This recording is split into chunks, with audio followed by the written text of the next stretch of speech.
السلام علیکم فرینڈز، میں ہوں ذیشان فراز اور آپ دیکھ رہے ہیں اپنا یوٹیوب چینل میکسیمم مسالہ۔ تو دوستو، آج کا ہمارا ٹاپک ہے کہ شیشہ کیسے دریافت کیا گیا۔ بہت عرصہ پہلے یہ دریافت کر لیا گیا تھا کہ اگر کچھ ٹھوس مادے کو پگھلانے کے بعد تیزی سے ٹھنڈا کر لیا جائے تو ان کی قلمیں نہیں بنتی۔ شیشہ بنانے کے لیے استعمال ہونے والے بنیادی اجزاء ترکیبی ریت، سوڈیم کاربونیٹ، پوٹاشیم کاربونیٹ اور چونا ہے۔ انہیں ایک ساتھ انتہائی درجہ حرارت پر پگھلا کر آپس میں ملا لیا جاتا ہے۔ یہ تمام اجزاء ترکیبی دنیا کے بیشتر علاقوں میں بڑی مقدار میں موجود ہیں، اس لیے خیال کیا جاتا ہے کہ بہت سے ممالک نے بہت عرصہ قبل شیشہ تیار کرنے کا راز دریافت کر لیا ہوگا۔ رومی شیشہ بنانے میں بے حد ماہر تھے۔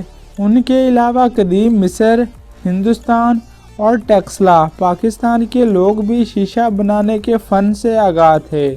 قرون وسطی کے مسلمانوں نے شیشے کی صنعت کو بے حد فروغ دیا۔ مسلمانوں نے ہی سب سے پہلے اپنی عمارتوں میں پتھر کی بجائے شیشے کا استعمال شروع کیا۔